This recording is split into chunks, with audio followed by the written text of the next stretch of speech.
15 cara menjadi guru yang baik dan disayang murid atau siswa.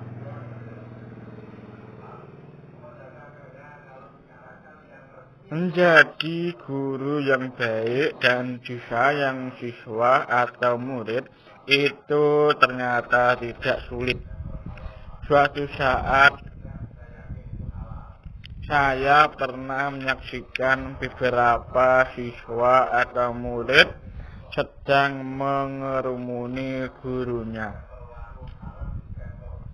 Siswa-siswi atau murid itu tampak antusias sekali menanyakan beberapa tugas yang belum mendapat jalan keluarnya.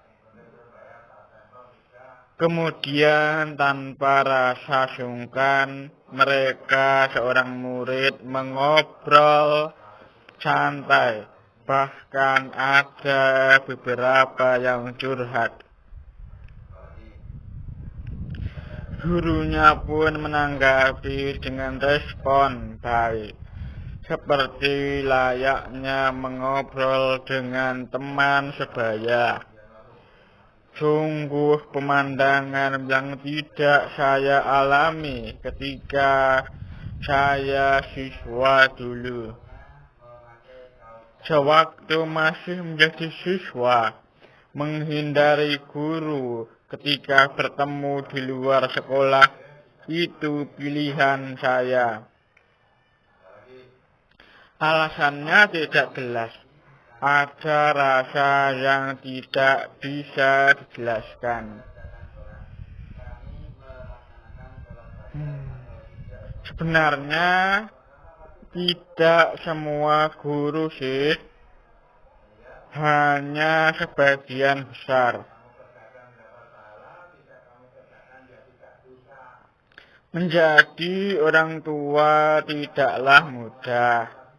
Apalagi orang tua bagi anak-anak yang bukan darah daging kita sendiri. Menyelami berbagai karakter dari latar belakang keluarga yang beragam menjadi tantangan sendiri bagi kita yang berprofesi sebagai guru. Ada 15 cara menjadi guru yang baik dan disayang siswa atau murid.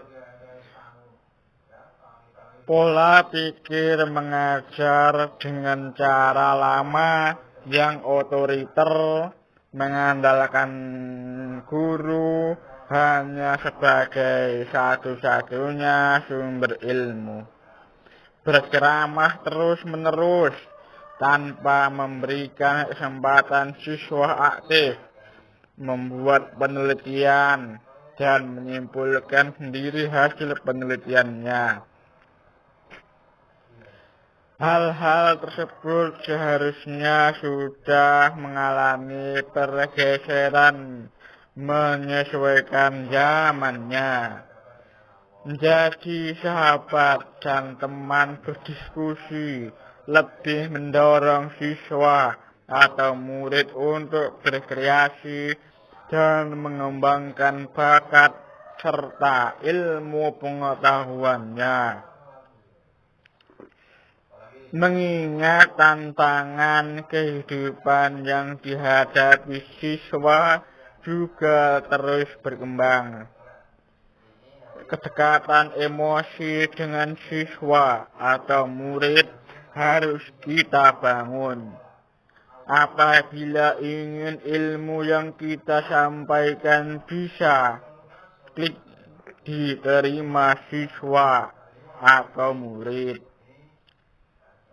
Nah, beberapa tips guru hebat di persimakan saya berikutnya bisa bermanfaat bagi kita yang menjalani profesi sebagai seorang guru. atau yang sedang menempuh pendidikan calon guru muda. Dengarkan baik-baik cara menjadi guru yang baik dan disayang siswa.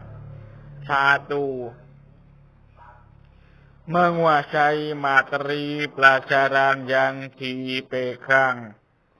Bagaimana ilmu akan disampaikan kalau kita belum menguasai ilmu itu dahulu?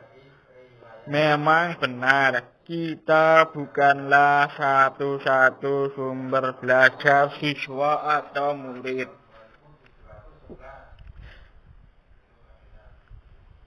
Mereka bisa belajar dari buku, internet, atau sumber-sumber lain yang relevan.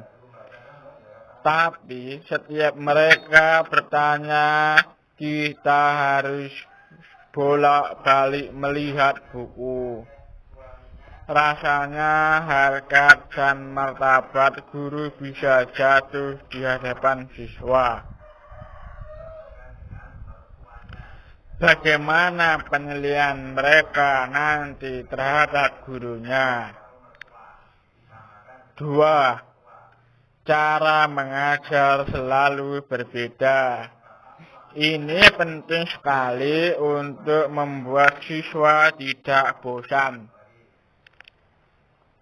Lakukan cara yang selalu berbeda setiap masuk kelas.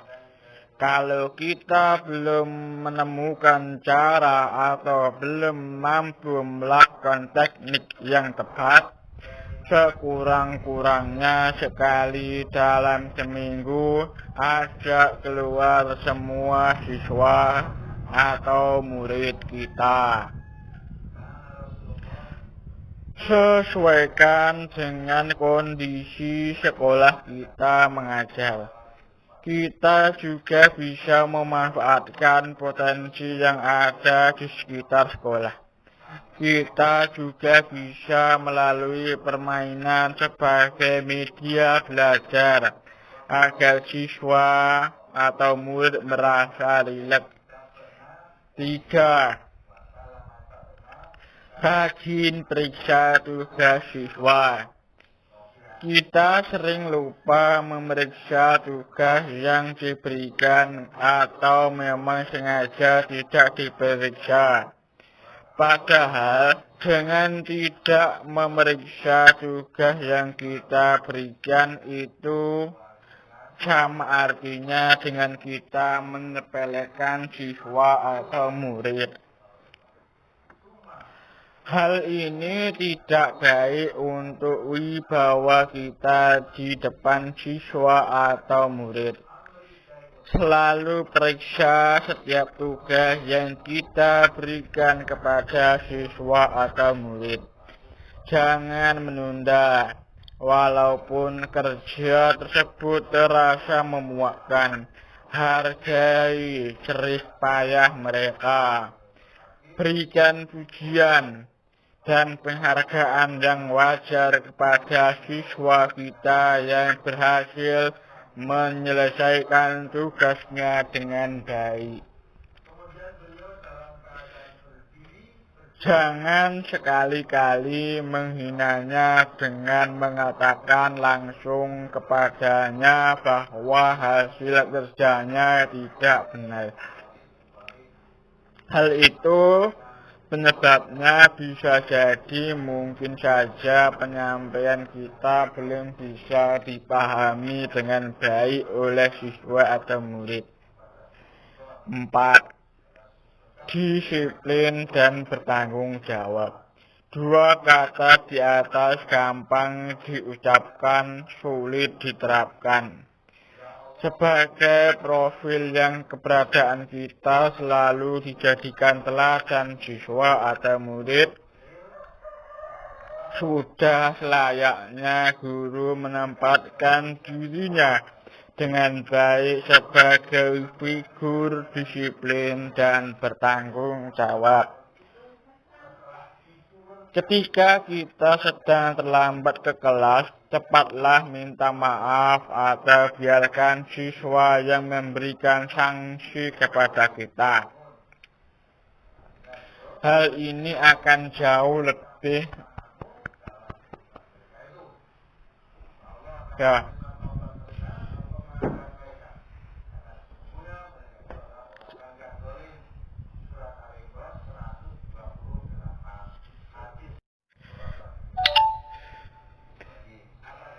Ketika kita sedang terlambat ke kelas, cepatlah minta maaf atau biarkan siswa atau murid yang memberikan sanksi kepada kita.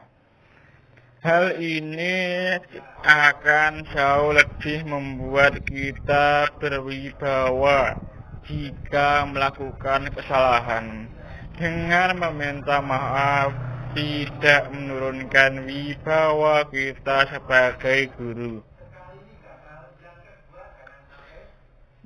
Beritahukan alasan kita dengan rasa menyesal dan jujur ketika kita tidak dapat mengisi kelas atas sebab tertentu. Jadilah guru yang dirindukan, dihormati tanpa merasa ditakuti. 5. Humoris adalah cara menjadi guru yang baik dan disayang siswa atau murid.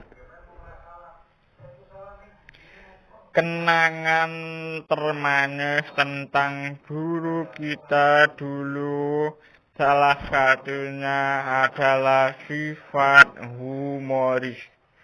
Tahu kenapa? Karena saat mengingat hal yang lucu, perasaan kita akan senang dan terkesan di hati. Candaan dan humor membuat belajar lebih menyenangkan, tetapi bukan berarti humor yang menyinggung kekurangan murid, melainkan humor pada tempat dan saat yang tepat. Usahakan humor masih berhubungan dengan materi pelajaran yang kita sampaikan. Kenapa ini perlu? Karena jika dalam penyampaian materi guru terlalu serius, maka yang terjadi adalah siswa menjadi bosan dan mengantuk. Kita bisa menceritakan pengalaman menarik selama sekolah dan berbagi kenangan bersama siswa atau murid. 6. Mendidik dengan hati dan menginspirasi. Guru bukan hanya dianggap sebagai pekerjaan atau profesi. Lebih dari itu, guru juga dimaknai sebagai pengabdian dan ibadah. Murid atau siswa bukan hanya sebagai objek, tetapi juga insan seperti anak yang tidak hanya dididik, juga didoakan. Cintailah mereka dengan tulus seperti anak kita sendiri. Dalam mentransfer ilmu, menasihati atau memberi hukuman, lakukanlah dengan hati-hati dan penuh perasaan. Maka yang akan mereka terima adalah rasa kasih sayang dan bukan dendam. 7. Ramah dan selalu tersenyum. Guru memang harus menjunjung disiplin, tetapi jangan abaikan sikap ramah kepada siswa atau murid. bukan hanya guru yang suka disapa oleh siswa atau murid. Siswa atau murid juga paling suka kepada guru yang mudah tersenyum. Lebih menyenangkan lagi jika senyuman tersebut diselingi dengan sapaan. Guru yang mahal senyum akan terkesan sangar dan sudah pasti tidak disukai siswa atau murid. Dengan ramah dan tersenyum, memberikan kesan terbuka, membuka diri untuk setiap kesulitan siswa atau murid akan menghempaskan jarak antara siswa dan guru. Mereka tidak akan canggung lagi untuk mengemukakan kesulitannya saat di sekolah. Ini bisa membantu guru dalam membimbing siswa atau murid dalam mengambil keputusan yang tepat. 8. Menjaga penampilan. Menarik bukan berarti harus berwajah tampan atau cantik, berpakaian rapi, bersih, wangi, dan serasi, membawa suasana positif bagi murid atau siswa kita. Hal itu merupakan cara menjadi guru yang baik dan disayang siswa atau murid. Bagaimana jika kita akan dihormati dan disayangi oleh murid kita apabila penampilan kita lusuh, bau, tidak rapi. 9. Jangan membawa masalah rumah tangga ke sekolah. Dan yang tidak kalah penting, jangan pernah membawa masalah rumah ke sekolah. Karena hal ini akan berpengaruh terhadap gaya dan mood kita saat mengajar. Bersikaplah profesional dalam menjalani profesi kita. Tinggalkan masalah di rumah. Kalau bisa selesaikan sebelum kita masuk pintu gerbang sekolah. 10. Murah hati. Murah hati bukan berarti hobi traktir murid-muridnya ya. Tetapi beliau ini senang sekali memberikan kemudahan atau bantuan dalam memecahkan persoalan siswa atau murid. Misalnya siswa tidak bisa mengerjakan soal dan bertanya berkali-kali tetapi tetap tidak paham. Guru tetap telaten membimbing sampai siswa itu bisa, kecuali saat ulangan. Ya. Bukankah menyenangkan jika ada guru yang mau berkeliling kelas untuk memberikan kesempatan muridnya bertanya lebih detail, mengingat ada pula murid yang malu jika harus bertanya dengan mengacungkan jari dan bersuara keras. 11. Responsif. Guru yang responsif berarti berusaha untuk memahami dan mempelajari karakteristik si murid. Guru yang responsif akan tahu betul seperti apa murid-murid yang diajarnya. Langkah ini dilakukan agar guru tahu model belajar seperti apa yang dibutuhkan siswa, sehingga tujuan belajar tercapai. Nah, respon seperti inilah yang dibutuhkan siswa atau murid.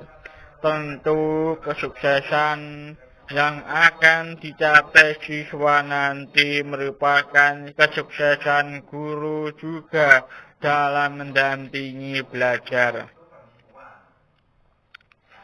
12. Dinamis. Idealnya, guru mampu memimpin dengan berbagai cara, baik memaksa, ditraktor, diskusi, voting, dan sebagainya dalam membuat keputusan sesuai kondisi masalahnya. Kalau guru hanya monoton alias statis pada cara memimpinnya, murid akan merasa bahwa guru itu membosankan. Ada kalanya saat mengajar kita selipkan cerita-cerita yang sekiranya menghibur murid kita dengan mengubah pola mengajar kita sejenak. Kita bisa membawa murid-murid hanyut pada suasana belajar, tidak asyik sendiri-sendiri. 13. Fokus juga cara menjadi guru yang baik dan disayang siswa. Mengendalikan siswa untuk tetap fokus pada tujuan utama belajar harus dipegang oleh guru. Dipegang terus oleh guru. Mengapa? Seperti apapun seorang guru terombang-ambing dalam memecahkan masalah yang dihadapi siswa dengan berbagai cara. Mengobrol, menyelipkan humor, atau sekedar berbagi pengalaman untuk menghindari kebosanan dalam belajar. Jangan sampai melenceng dari arah dan tujuan. Kitalah yang memegang kendali, jangan sampai murid yang mengendalikan gurunya. 14. Memberi kepercayaan. Memberi kepercayaan pada murid membuat mereka merasa dapat diandalkan oleh gurunya. Ini sebuah pertanda terjadi interaksi baik antara guru dan murid. Tapi sayangnya tidak semua murid mau dengan senang hati diberi kepercayaan oleh gurunya. Jika menemui murid semacam itu, dekatilah dan cari tahu mengapa ia enggan diberi kepercayaan oleh kita. Dengan pendekatan yang baik dan akan mulailah hubungan yang baik pula, sehingga si murid lebih dekat pada kita dan bisa bekerja sama lebih nyaman. Perlu kita ingat, jangan pernah memberi kepercayaan pada murid hanya karena kita ingin lepas dari tanggung jawab kita.